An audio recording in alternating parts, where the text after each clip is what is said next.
beautiful. And, we have to keep it in front of our restaurant because the city won't let us keep it behind the restaurant where we had a nice, neat, beautiful setup because they didn't understand at first. I had to go through a nice little process. I don't fit, what I do doesn't fit into the current ordinances on composting because we're not composting on site. We hold it on site and then we take it to the garden and put it in the compost bins. Sure. And the gardens completely fit into the ordinances because we're not near anything. Sure. But the restaurant is 6 feet behind me is the guy's front door. So we can't have compost within that space. And then we have neighbors on the other side, neighbors across the street, and neighbors next door. So my argument was, hold up, this isn't compost. We're not composting here. So the city, the inspector who was coming and we were working on it with has agreed to rename it reusable waste, what we have at the restaurant. So I call it reusable gold, but it was reusable waste. And we then have to remove it from the site within 3 to 5 days. So we're allowed to keep it there for a couple days and remove it, but it can't be near the dude's back door. So it's out front. So we're gonna work on putting a gate around it, at least enclose it so it's not quite so messy.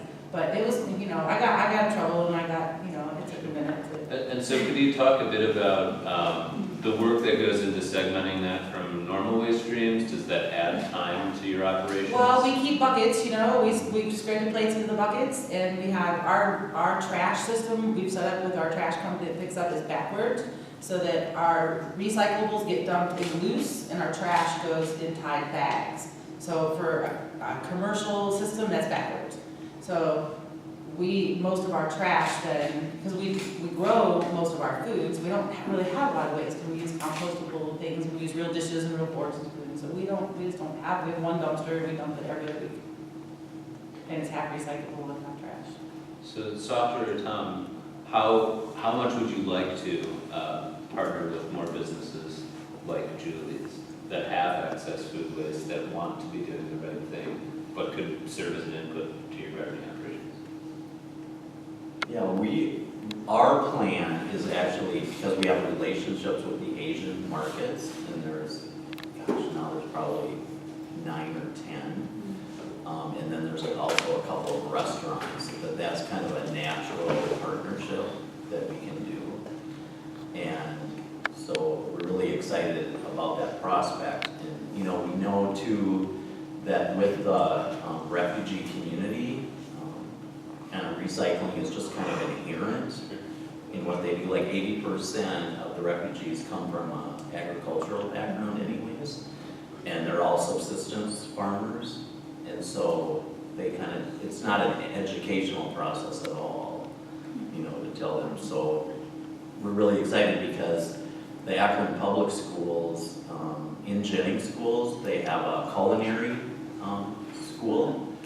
And so they work with the students there in the culinary arts. And so that's also a really good partnership that we'll have for composting. Right now in our garden, we just have the simple, we just have the 3 bin, system.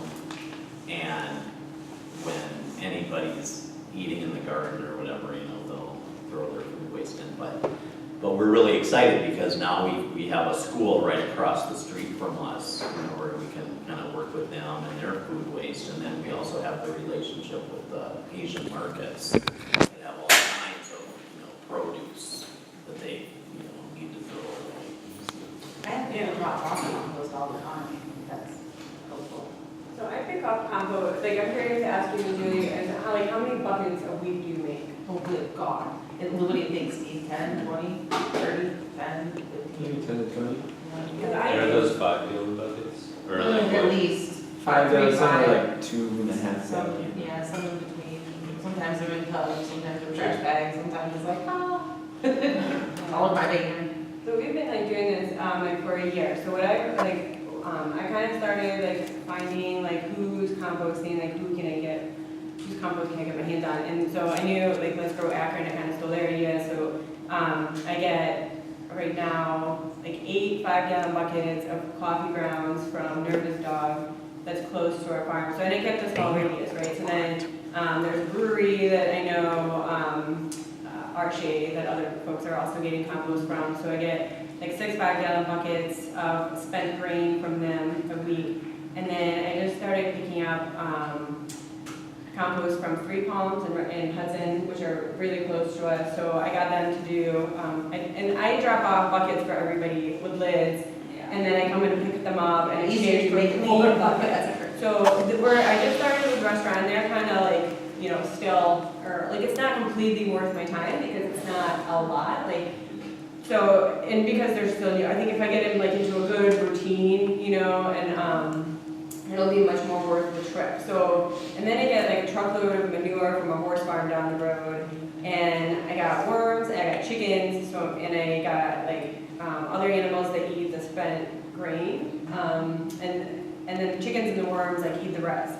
So I'm kind of right now just really experimenting with it. Like I can't tell you how many worms I'm growing or how much compost I'm making, but I'm kind of like putting it all into the system and like wanting to see if I can really like generate like something of value from it. Because our idea is like not to buy any fertilizer or compost or anything ready-made. And then I guess like the park drops off like endless piles of wood chips, you know, so that's like another input that we get. We have a lumberjack in the neighborhood, he drops off wood chips all over, all the community gardens, all the neighborhood, we all got piles of wood chips. And Yeah. it's great. But so I think like to come back to your question about like I don't think there's really a lot of barriers except time. So it's like how many pickups am I gonna do every week? Oh, we can make a full-time job out of that in 5 minutes, as you are well aware. Yes. So, and it's like finding that line of, you know, at what point, like the cost benefit analysis, right? So it's like now it's on me to like keep track of like how many trips, how many hours, like how many pounds of compost, and then like how do I calculate the value on the other end of it, right? So Aaron, I guess like let's bring it to you, right? So for Mustard Seed Market to try and do this, right? What are the things that you would look for in a potential service, right? So I would assume like consistency in pickup and a final destination for some of that material. So how would you walk me through your thought process in terms of attempting to implement a food waste diversion plan for Mustard Seed? Well, before I jump into that, just as a basic primer for people, it takes like 80 to 90% carbon to mix with your sloppy kitchen waste, which is mostly nitrogen, in order to make a compost. Most people, when they think that their kitchen scrap and food is compost, that's rotten slop that will rot unless you mix it with a whole bunch of roughage. So you have to think about that in terms of I'm the lumberjack. exactly. That's why they mentioned the wood chips and stuff like that, because you need exponentially a large percentage more of that stuff to mix in with the sloppy wet stuff in order to get actual compost, which is humus, which is plant steroids, because it's black gold. So that just is a primer to think about how you need to take the sloppy kitchen scrap and then you need to temporarily, hopefully, store that in a sanitary environment where it's not going to break food sanitation laws, because the Summit County Health Department, and I'm sure we all know, is very strict. If you don't know, let me tell you. And Reusable food waste. for good reason. It's a public safety issue. But for a business end, there's very strict requirements. So being able to store and hold kitchen food waste needs to be a very buttoned down type of process. So going back to Mustard Seed's waste stream, we did actually have Summit Reworks analyze our waste stream. And our waste stream is measured in tonnage. So it's volume, very, very massive volumes.